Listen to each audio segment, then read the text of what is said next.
Social structure. Social structure जो है वो सोशियोलॉजी का एक बहुत ही बेसिक कंसेप्ट की तरह, मेजर बेसिक कंसेप्ट की तरह माना गया है। और ये स्टडी करता है सोसाइटी एज अ होल को, यानी कि सोसाइटी को एक कंप्लीट एक थिंग की तरह देखता है और उसके जितने भी पार्ट्स है, जैसे इंस्टीट्यूशन है, फैमिलीज़ हैं, इन सब को क्या करता है, उनके पार्ट्स की तरह देखता है। साथ ही साथ अगर हम लोग समझे तो सोशल स्ट्रक्चर जो है वो रिफ्लेक्ट करता है कि हमारा सोसाइटी का फ्रेमवर्क कैसा है, हमारा सोसाइटी कैसा है, उसमें क्या चीज़ें हैं, उसके बारे में हम लोग को इन्फॉर्मेशन देता है। इससे हम लोगों को ये पता चलता है कि सोसाइटी जो है वो मोनोलिथिक सिस्टम नहीं है। मोनोलिथिक सिस्टम का मतलब होता है कि जैसे ईंट है, तो ईंट क्या हो सकता है, एक मोनोलिथिक सिस्टम हो सकता है, क्योंकि इससे ज़्यादा तो इसका कोई स्ट्रक्चर नहीं है। इसको हम लोग और ब्रेक डाउन करेंगे तो और भी कुछ नहीं निकलेगा, है ना। लेकिन जब हम घर की बात करते हैं तो वो एक मोनोलिथिक सिस्टम नहीं है, क्योंकि एक घर बनने में बहुत सारी जो ईंटें हैं वो जुड़ी हुई रहती है, और भी बहुत सारे एलिमेंट्स जो रॉड होती है, सीमेंट होते हैं, वो सारे जुड़ते हैं, और फिर वो जब ऑर्गेनाइज्ड होके है ना वो बनते हैं, तो हम लोग उसको क्या बोलते हैं, ये एक जो है सिस्टम बन जाता है। तो वो जो ईंट है वो मोनोलिथिक सिस्टम है, लेकिन सोसाइटी जो है वो मोनोलिथिक सिस्टम नहीं हो सकता है। जैसे एक इंडिविजुअल जो है वो मोनोलिथिक सिस्टम हो सकता है, लेकिन जब हम सोसाइटी की बात करते हैं तो मोनोलिथिक सिस्टम नहीं है, क्योंकि सोसाइटी में अब फैमिली भी आता है, ग्रुप्स भी आता है, कम्युनिटी भी आता है, रिलीजन भी आता है ना। तो ये सारी चीज़ें मिल के एक सोसाइटी को बनाती है। तो वैसे ही कहा गया है कि इट हैज़ वेरियस ऑर्गेन, और ये जो वेरियस ऑर्गेन जो है वो कंबाइन होते हैं एक साथ में, और फिर क्या करते हैं, फिर एक आउटलाइन ड्रॉ करते हैं। जैसे कि हमारा जो सोसाइटी है, इंडियन सोसाइटी हो सकता है, तो इंडियन सोसाइटी में अलग अलग फैमिलीज ज्वाइन होती हैं, उनकी वैल्यूज़ ऐड होती है ना, प्रैक्टिसेस ऐड होते हैं, और फिर उनकी लिविंग स्टाइल्स जो होते हैं वो जुड़ती हैं। उसके बाद जो है एक सोशल स्ट्रक्चर क्रिएट होता है। तो वैसे ही कहा गया है, the reality is that among the concept which are given priority in sociology studies, structure जो है बहुत इंपॉर्टेंट रोल जो है इम्पोर्टेंस प्लेस होल्ड करता है। जब हम लोग सोशल स्ट्रक्चर के बारे में बात करते हैं तो हम लोग को पता चलता है कि सोसाइटी का जो है एक्सटर्नल फॉर्म कैसा है।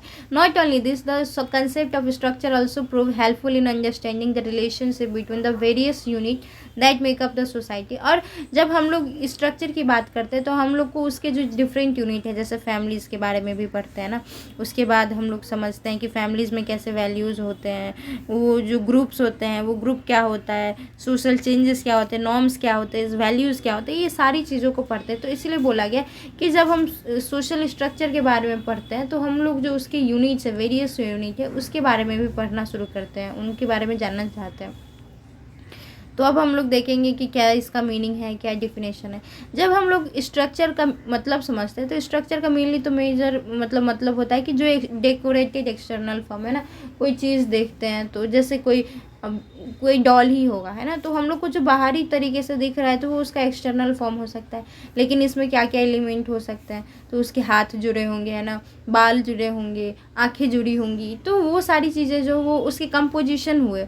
लेकिन वो जो बाहरी स्ट्रक्चर हम लोग को दिख रहा है ना, एक्सटर्नल फॉर्म जो दिख रहा है, डेकोरेटेड एक्सटर्नल फॉर्म जो दिख रहा है, वो क्या है, वो स्ट्रक्चर है। जैसे एक बुके है तो हम लोगों को बुके जो है वो एक्सटर्नल स्ट्रक्चर दिखता है, लेकिन जब हम लोग उसमें देखते हैं तो उसमें लीफ हो सकता है ना, डेकोरेटेड, उसमें बॉल्स हो सकते हैं, बीड्स हो सकते हैं, फ्लावर हो सकते हैं, कलरफुल फ्लावर लीव्स हो सकते हैं। तो ये सारी जो है उसकी क्या हो सकते हैं, यूनिट्स हो सकते हैं। और जो हम लोग को बुके दिख रही है वो स्ट्रक्चर हो सकता है, वैसे ही करके। तो यही बोला गया कि ऐसे ही सेंस में जो है वो piles of brick is not called. अगर जैसे हम लोग घर की बात कर रहे हैं तो ऐसा कहा कि हम लोग वो एक साथ में रहेंगे तो हम लोग उसको बोलेंगे स्ट्रक्चर के फॉर्म में, लेकिन रियलिटी है कि हम लोग उसको स्ट्रक्चर नहीं बोल सकते। क्यों? स्ट्रक्चर तभी बोलेंगे अगर वो ऑर्गेनाइज्ड फॉर्म में है, सीरीज फॉर्म में। हम क्या, जो ईंट एक जगह पे जमा रहता है तो उसको हम लोग बोलते हैं कि वो घर है, उसको घर नहीं बोलते। लेकिन जब ईंटें ऑर्गेनाइज्ड वे में हो ना, पॉलिश्ड हो और सीमेंट लगा हुआ, पेंट किया हुआ, तब हम लोग क्या बोलते हैं, उसको घर बोलते हैं। तो वैसे ही करके स्ट्रक्चर जब एक जगह पे कलेक्टेड सामूहिक रूप में वहाँ हो तो उसको नहीं बोलते, लेकिन वो अगर सीरीज में, ऑर्डर में मेंटेन हुआ है ना, और सब अपना अपना काम कर रहा हो, फंक्शन कर रहा हो, तो हम लोग उसको बोलते हैं कि वो सोशल स्ट्रक्चर है। और जब वो वही कंपोजिशन और डेकोरेटेड एक्सटर्नल फॉर्म होगा तभी हम लोग क्या बोलेंगे, उसको स्ट्रक्चर बोलेंगे। Hence the structure does not indicate any monolithic system. जैसे ईटा जो है वो मोनोलिथिक सिस्टम हुआ, तो वो ईटा जो है, ईटा जब एक साथ में जमा हो गया तो हम उस लोग को नहीं बोलते कि वो घर है। तो इसीलिए बोला गया है कि स्ट्रक्चर जो मोनोलिथिक सिस्टम नहीं है, वहाँ पे क्या है, मल्टीपल यूनिट जो है एक साथ में रहते हैं, और जब वो है ऐसा भी नहीं कि वो एक साथ होना चाहिए, ये होना चाहिए कि वो सीक्वेंस में मिले हुए होना चाहिए और सर्टेन लिमिट तक होना चाहिए। तो हम लोग उसको बोलते हैं कि वो क्या है, वो जैसे कि हमारा शरीर, हमारे शरीर में भी अगर हम अपने शरीर को ये तो नहीं बोल सकते ये मोनोलिथिक सिस्टम नहीं है, इसमें बहुत सारे ऑर्गेन हैं और ये सारे ऑर्गेन मिलके जब काम करते हैं, फंक्शन करते हैं, तब हम लोग उसको ह्यूमन बॉडी बोलते हैं। तो वैसे ही करके जो है सोसाइटी जो है वैसे ही बहुत सारे यूनिट से मिला हुआ होता है, और जब सारे सिस्टम जो होते हैं वो मिल के काम करते हैं, अपना अपना फंक्शन करते हैं, एक दूसरे में इंटर रिलेशन दिखाते हैं, तो क्या होता है, तब हम लोग बोलते हैं कि वो जो है एक सोशल स्ट्रक्चर है, वो एक स्ट्रक्चर है। अब इस चीज़ से तो हम लोग को एक बात समझ में आ गई कि यहाँ पे एक डिफिनेशन लिखा हुआ है, अगर आप लोगों को लिखना हो तो आप लोग लिख सकते हैं ना एग्जामिनेशन के टाइम में। तो structure is an organised composition of constituent unit, यानी कि जितने भी यूनिट होंगे, जैसे कि हम लोग का बॉडी पार्ट्स है, बॉडी में अगर देखा जाए तो जैसे किडनी, लीवर है ना, ये सारे जो है वो ऑर्गेनाइज कंपोजिशन है, सब अपनी अपनी जगह पे है ना, under which each unit has a definite place, सबकी डिफिनेट प्लेस है। टंग ऊपर है ना, जो किडनी है वो नीचे है, पैर जो है वो नीचे है, तो सबका अपना अपना डेफिनेट प्लेस है। और all unit are inter related to each other, जैसे कि मुंह में हम लोग खाना डालते हैं तो एसोफेगस के थ्रू वो स्टमक में आता है, फिर वो डाइजेशन होता है, वो दूसरे पार्ट्स में जाता है, तो वैसे ही करके वो क्या होता है, इंटर रिलेटेड होता है एक दूसरे से। तो ये सारी मिलके जो है वो स्ट्रक्चर को फॉर्म करते हैं। इसीलिए बोलते हैं एमजे लेवी कि structure is a overall composition of inter related constituent particles, यानी कि कंपोजिशन है वो जो इंटर रिलेटेड कंस्टिट्यूएंट पार्टिकल का। अब हम लोग समझेंगे कि कैरेक्टरिस्टिक्स ऑफ द स्ट्रक्चर। पहले हम लोग को समझना पड़ेगा कि स्ट्रक्चर का मतलब है कि वो मोनोलिथिक सिस्टम नहीं, वो मल्टीपल पार्ट से बना हुआ है। जैसे सोसाइटी अलग अलग यूनिट से बना हुआ है ना, अलग अलग यूनिट हो सकती है, जैसे कि फैमिली हो सकता है, नेबरहुड हो सकता है, टीचर हो सकता है, नॉर्म्स वैल्यूज़ है ना, और जो सोसाइटी में जो गार्ड करते हैं, तो वो सारा यूनिट मिलके एक सोसाइटी को बना रहा है। ऐसा नहीं कि कोई एक चीज़ बना रहा हो, बस पीपल मिलके तो नहीं बना रहे हैं ना, या बस फैमिली मिलके तो नहीं बना रहे, अलग अलग इंस्टीट्यूशन, अलग अलग एजेंसियाज काम करती हैं ना, तो उसको हम लोग बोलते हैं सोशल स्ट्रक्चर। वैसे ही करके स्ट्रक्चर बस ये नहीं कि वो जो मल्टीपल ऑर्गेन है वो एक जगह पे जमा हो जाए और हम लोग उसको स्ट्रक्चर बोल दिया जाए, अनलेस वो अपना अपना सिक्वेंशियल मैनर में है ना, सिस्टमेटिक मैनर में। जैसे कि एक सोसाइटी में रहता है तो सबसे पहला रोल क्या होता है कि इंडिविजुअल का अपने लिए होता है, एक इंडिविजुअल फिर अपने फैमिलीज़ में अच्छा काम करता है, फिर वो जो अगर सोसाइटी बहुत अच्छे, वो अगर उस बच्चे को अपने घर में बहुत अच्छे लर्निंग्स दी हुई है तो वो जो उसके लर्निंग्स है वो स्कूल्स में भी वर्क करते हैं ना, उसके ऑफिस में भी वर्क करते हैं। वही अगर फिर उसके बाद उसका जब वो स्कूल में बहुत अच्छे से उसमें उसको घर में बहुत अच्छे से सिखाया गया, तो फिर स्कूल में भी उसका जो पर्सनैलिटी होगा उतना ही अच्छा होगा, फिर वो अच्छी चीज़ें सीखेगा, वो फिर अच्छी चीज़ें जो है वो फ्यूचर में उसको आके काम आती है। तो ये जो उसके डिफरेंट डिफरेंट ऑर्गेन्स है ना, तो वो डिफरेंट डिफरेंट ऑर्गेन क्या है, एक दूसरे से इंटर रिलेटेड भी है ना, और सब सिक्वेंशियल मैनर में भी काम कर रहे हैं। घर में अगर कोई अच्छा कर रहा है तो फिर उसको चांसेस है कि वो अपने स्कूल में भी बहुत अच्छा करेगा, स्कूल में बहुत अच्छा कर रहा है तो उसकी पर्सनालिटी डेवलप होगी, वो दोस्तों के साथ भी उसका बिहेवियर अच्छा होगा, फिर इसके साथ होगा तो वो दूसरी चीज़ों में भी अपना पार्टिसिपेशन अच्छा देगा, वहाँ पर अच्छा करेगा, फ्यूचर में बहुत अच्छा कर सकता है ना। तो ये सारी चीज़ें क्या है, वो इंटर रिलेटेड और एक सिक्वेंशियल मैनर में, एक सिस्टमेटिक मैनर में चलता रहता है। और वैसे ही करके inter relationship between different unit जो है बहुत ही इंपॉर्टेंट हो, जैसे कि हमारे बॉडी पार्ट्स में ही होता है कि माउथ से जो स्टमक रिलेटेड है उस वहाँ जो खाना बना वो पूरे ऑल ओवर द बॉडी जा रहा है। तो ये क्या हो रहा है, इंटर रिलेशनशिप जो है वो देखने को मिलता है। कैसे एक ऑर्गन दूसरे, जैसे लीवर काम करता है, बाइल जूस प्रोड्यूस करता है, वो खाने को क्या कर रहा है, डाइजेस्ट कर रहा है ना, उसमें से न्यूट्रिशन निकाल रहा है। तो अलग अलग स्ट्रक्चर जो है अलग अलग फंक्शन कर रहे हैं, और जब वो साथ में मिलकर काम करते हैं तो हम लोग उसको क्या बोलते हैं कि स्ट्रक्चर बोलते हैं। अब ये भी है कि स्ट्रक्चर इज़ रिलेटिव परमानेंट, यानी कि ज़रूरी नहीं है कि स्ट्रक्चर जो है वो परमानेंट ही रहे, वो कुछ कुछ कंडीशंस में है जो है वो चेंजेस भी करते हैं। जैसे कि हमारा सोसाइटी में एक टाइम में रहा होगा कि वहाँ पे पैट्रियार्की सिस्टम बहुत ज़्यादा ही स्ट्रॉन्ग रही होगी, या उस समय में महिला काम नहीं करती थी, घर से बाहर नहीं निकलती थी, लेकिन समय समय के अनुसार जो है वो चेंज होते गया। तो सोशल स्ट्रक्चर जो होता है वो चेंज होते जाता है, लेकिन जब कब चेंज होता है, जब कोई कंक्रीट रीजन मिलता है हम लोगों को। ये तो हम लोगों ने समझा कि स्ट्रक्चर क्या होता है। उसके बाद हम लोग समझेंगे कि जो सोशल स्ट्रक्चर क्या होता है, उसको समझेंगे। तो जैसे कि सोसाइटी जो है बहुत ही ज़्यादा इंटीग्रल सिस्टम है ना, उसमें बहुत सारे पार्ट्स है, फैमिली है, स्कूल है, फैक्ट्री है, हॉस्पिटल, कोर्ट, मतलब बहुत सारी चीज़ें है ना। और ईच जो है definite place with in the society, सबका अपना अपना जगह है ना, यानी उनकी जो कुछ इम्पोर्टेंट रोल भी है, और ये बहुत ही सीक्वेंस पार्ट में चलता है। और एक वो क्या होता है, एक दूसरे से सेपरेटेड नहीं है।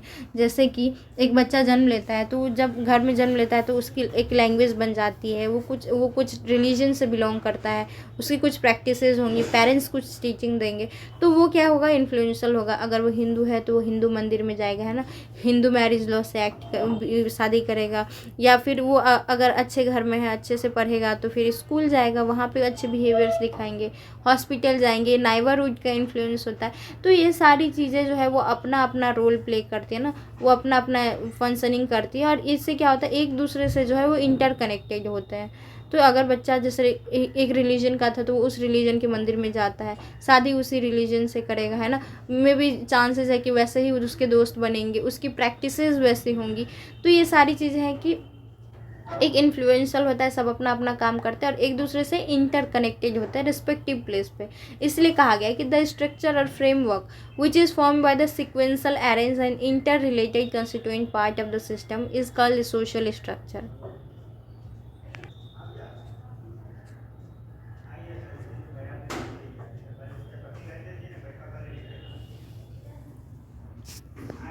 तो जैसे कि कुछ स्कॉलर जैसे कार्ल मैनहेम कहते हैं कि social structure is a way of interacting social force from which different type of observation and thinking method were born. जैसे कि मैंने कहा कि सोशल स्ट्रक्चर क्या है, जैसे कि अलग अलग इंस्टीट्यूशन थे ना, तो आप अलग अलग चीज़ों से क्या करते हो, एक सोशल फोर्स आप लोग को सिखाया जाता है, सोशल कंट्रोल डेवलप करने की कोशिश करते हैं, आपको टीचिंग्स दिया जाता है।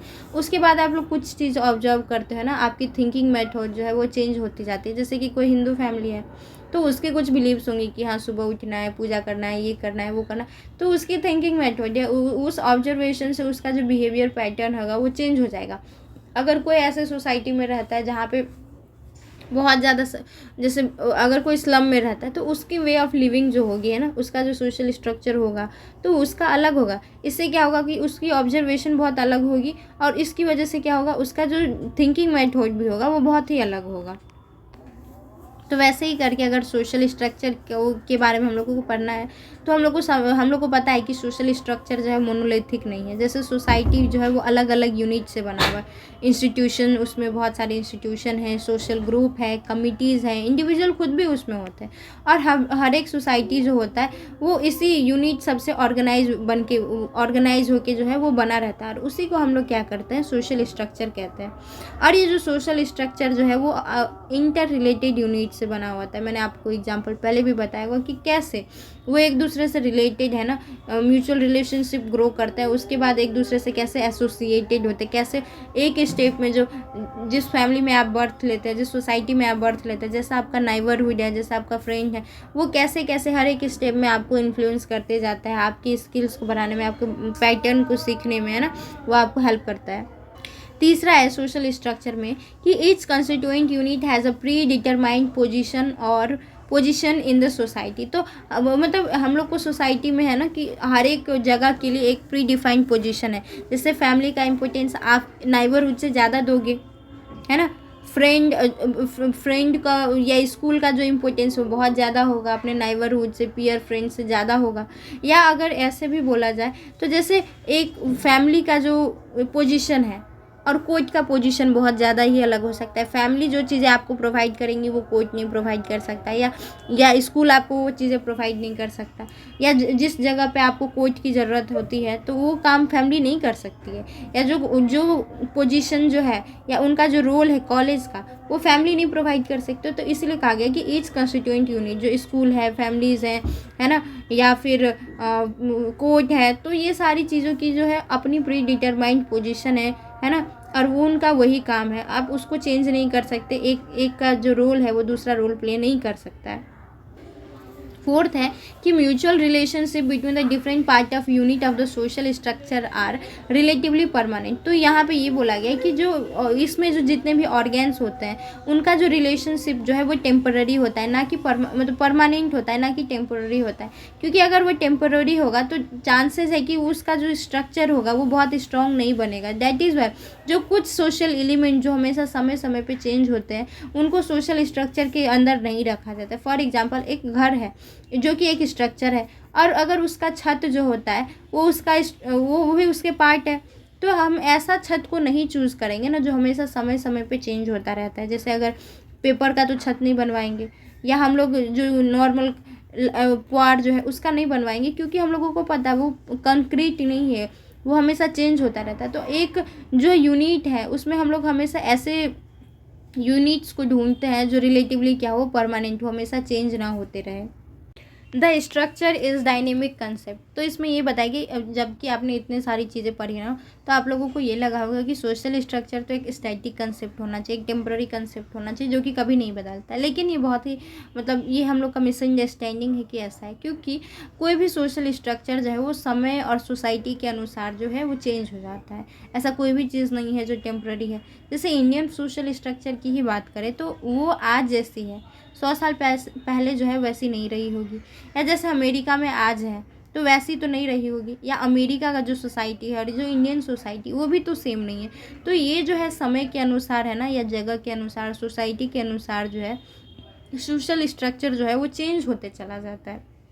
फॉर एग्जांपल जो इम्पोर्टेंस हम लोग के इंडियन सोसाइटी में कुछ साल पहले कास्ट सिस्टम को दिया जाता था ना, या तो जॉइंट फैमिली को या पंचायत सिस्टम को दिया जाता था, वो आज नहीं दिया जाता है, या ये चीज़ अमेरिकन सोसाइटी में नहीं दिखती है। तो इसीलिए हम लोग बोलते हैं कि वो जो सोसाइटी में जो सोशल स्ट्रक्चर है वो एक तो पहली बात सोसाइटी पे डिपेंड करता है और वो टाइम पे डिपेंड करता है। ईच यूनिट और नेक्स्ट है कि ईच यूनिट और organ making up social structure has an on structure. तो जैसे कि हम लोगों ने पढ़ा है कि सोशल स्ट्रक्चर के कुछ कुछ पार्ट्स क्या होते हैं, जैसे कि सोशल ग्रुप है, फैमिली है, कम्युनिटी है, क्लास है ना, कास्ट है, चर्च है। तो ये सारी चीज़ें जो है वो हम लोग जब पढ़ते हैं तो हम लोग को पता चलता है कि इसके अपने भी यूनिट है। जैसे जब सोशल ग्रुप के बारे में बात करते हैं तो हम लोग सेकेंडरी ग्रुप, प्राइमरी ग्रुप के बारे में पढ़ते हैं, फैमिली के बारे में पढ़ते हैं, तो न्यूक्लियर फैमिली क्या है, फिर क्या बोलते हैं जॉइंट फैमिली क्या है। तो अभी तो और भी सिस्टम आ गया कि जिसमें पार्टनर्स बच्चे को नहीं चाहते, तो वैसी भी फैमिलीज होती हैं। या कम्युनिटी के ही बारे में देखें या कास्ट में ही देखें तो कास्ट के भी अनेक रूप है, उसमें भी बहुत डिफ्रेंशिएशन है ना, क्लास भी। तो हम लोग यही समझते हैं कि जितने ऑर्गेन्स हम लोग पढ़ रहे हैं तो ऐसा नहीं कि उनका खुद का स्ट्रक्चर नहीं, उनके खुद भी बहुत सारे स्ट्रक्चर है, और इसीलिए हम लोग बोलते हैं कि जो सोशल स्ट्रक्चर हम लोग पढ़ रहे हैं उसमें भी सब स्ट्रक्चर्स जो होता है वो हम लोग को देखने को मिलता है। सो ऐसे ही करके कुछ कुछ चीज़ें हैं, है ना।